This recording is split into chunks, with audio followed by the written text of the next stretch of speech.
Ladies and gentlemen, today we'll be talking about a very, very small mosquito, but with an enormous impact on the world. So, you know that the size of the mosquito is this small, but the problems that it causes are this big. So, dengue is one of the problems which we are facing and is threatening the world. And around the globe, about 7 billion people are at risk of catching this infection. And as already mentioned by the previous speakers, about 55% of the world population is at risk of dengue, with an estimated 3.9 billion people suffering from this disease. And over 124 countries are affected by dengue, where the virus is endemic and the transmission is actively going on. Annually, we have about 70 to 500 million cases of dengue worldwide, and unfortunately, we lose 25,000 precious lives each year to this disease. If I look at the global scenario and share with you, during the previous few years, the burden of the disease has increased enormously, with doubling of the figures in the last 2 years from the previous years.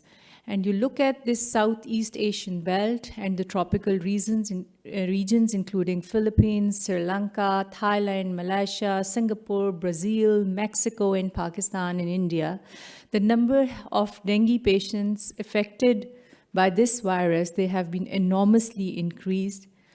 And if anybody remembers, where was the first dengue epidemic? Anyone? Okay, so it was in 1953 in Philippines that the world witnessed the first dengue epidemic. But the largest dengue epidemic that the world witnessed has been where I come from. It was in Pakistan in 2011 in the province Punjab, from the city, capital of province Punjab, Lahore, from where I belong. And this was the state of affairs in Pakistan, that we had a large number of patients coming every day to the hospitals with suspicion of dengue fever. And all the hospitals, general hospitals, were converted into dengue hospitals because the number of patients who were infected by this virus in the year 2011 crossed 600,000 patients. And that's when we decided that we have to come up with a program to address this problem. And ladies and gentlemen, my name is Dr. Somia Iqtadar. I'm a medical professional working as Associate Professor of Medicine at King Edward Medical University. And I'm also chairing the Dengue Expert Advisory Group in the province Punjab. Today, I will be talking to you about community outreach in dengue control and training in schools and communities. As I told you, dengue was not known before early 90s in Pakistan, and the first outbreak was reported in 1994. But in the subsequent years, we had number of patients increasing and small outbreaks in different parts of the country. But in 2011, we had the major outbreak in the province Punjab, and its capital Lahore was hit by approximately 0.6 million suspected cases and more than 22,000 lab-confirmed cases. There were over 350 deaths reported in a span of 73 days, and this has been declared the world's biggest epidemic so far in the history of the world. And because this was a new disease and we didn't have much knowledge about how to tackle this problem, all of the focus was on control measures and mosquito control programs. But with the passage of time, when the disease spread to the different parts of the country, we came up with a program which was known as Dengue Control Program, and the aim was to eradicate the dengue. But you know that eradicating dengue is not possible. But that doesn't mean that we shouldn't fight it. So the government, the corporate department, and the community, they are all joining hands together to fight this disease, dengue. And we have adopted sub-epidemic control strategies which have shown very powerful results in the subsequent years after 2011. So the immediate as well as long-term control measures that were taken was to have a program on the vector control. By vector, I mean the mosquito, which is responsible for the spread of the disease. clinical case management, that is the dealing of the patients in the hospital settings, then capacity building at all levels, and most importantly, advocacy and social mobilization. And that is the point that I'm going to discuss today. So I'm very proud of Dengue Expert Advisory Group and Punjab Information Technology Board today because we've been awarded this prestigious award by ISNTD today because of this application. So we have developed this application which we run for the dengue control and prevention program. It has different components. The first component is the vector surveillance component. This application works on your smart mobile phones, and it has different icons, if you can see. So these are the activities which are done in the field by the dengue workers. So they identify if there is any larva, they identify if there is any breeding spot, they identify if there is any water collection or an adult mosquito, and then they just click on this icon and this gets into the system. And then system generates a whole response in response to this problem. So they have to take pictures in the real time of before, and then they do the necessary action, that removing the breeding sites or drying up the water or doing a larvicidal activity or doing a spray for mosquito control. And then they have to show the result by doing a before and an after picture in the real time, which is then uploaded on a dengue dashboard, which is monitored by the government. And then we have an application in the form of dashboard also in the hospital setting. So if any patient reports to the hospital with signs and symptoms of dengue, so it is labeled as suspected, probable, or a confirmed case of dengue, depending upon the criteria that we have made, then there is a whole system which comes into action. The address of this patient tells you where to go. The dengue brigade or the dengue team goes to their house, do the surveillance, find out what is the culprit, where is the problem, and do all the needful measures and then report it back to the system. So this is how we were able to cut down our numbers from 0.6 million to very, very few patients in the subsequent years with no death in the following years.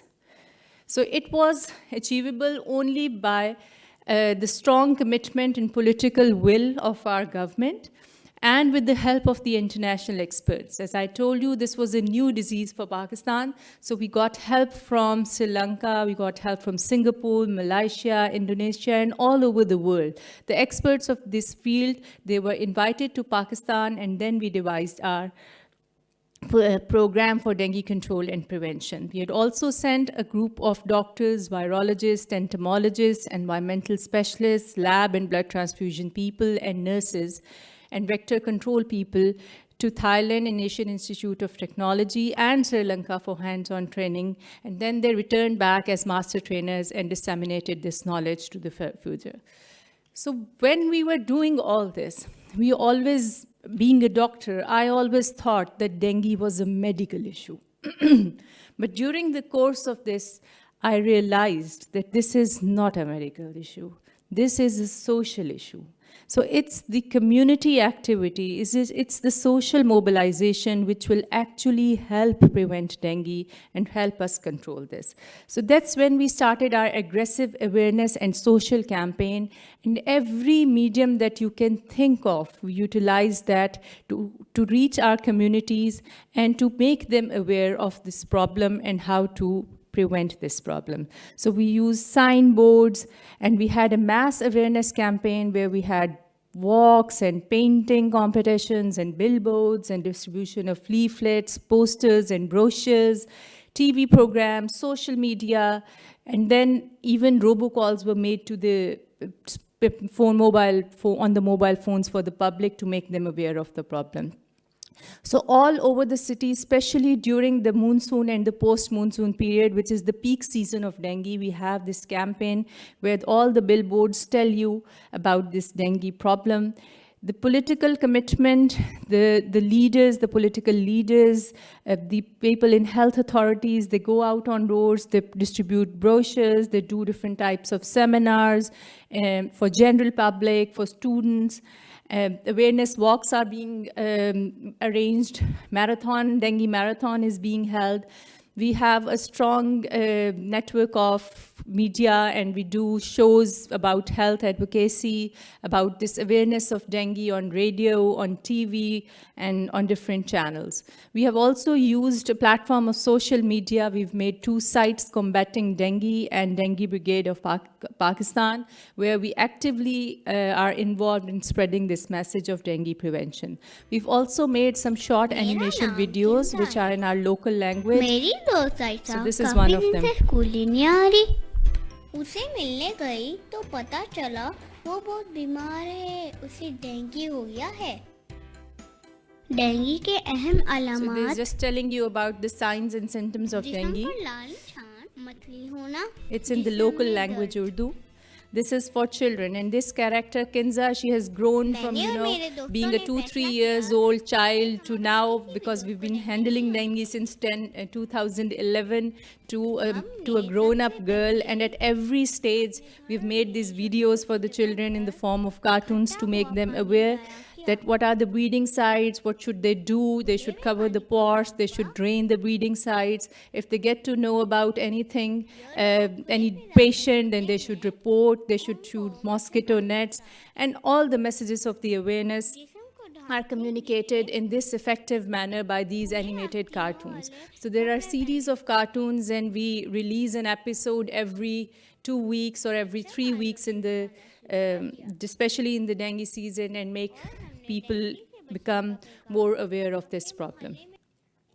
We've also involved our religious leaders. So Pakistan is an Islamic country, and we have these Jummah prayers on the Friday prayers. So we've involved the religious leaders as well to talk about this in the prayers, before the prayers, when they give their sermon, to the community at large, to keep their environment clean so that the mosquitoes do not breed.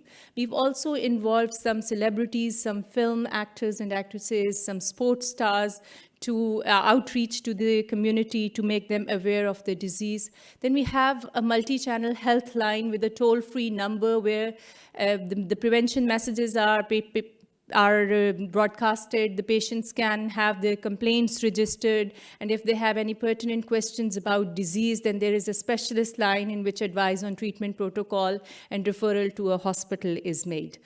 I am chairing the Dengue Expert Advisory Group at the moment, which is a group of clinicians which develop guidelines for healthcare professionals for treating of dengue. So we impart training to all the healthcare professionals across the province, and we also do some international seminars and symposia on this as well. We've also started this volunteer program to reaching out to the community, in which the volunteers are involved after training in the operation of this awareness campaign, and they are known as dengue volunteers. They are being trained by us what to say to the community, how to communicate with them, what are the messages that they need to tell the community. So they go through a training session, and then they work in the community.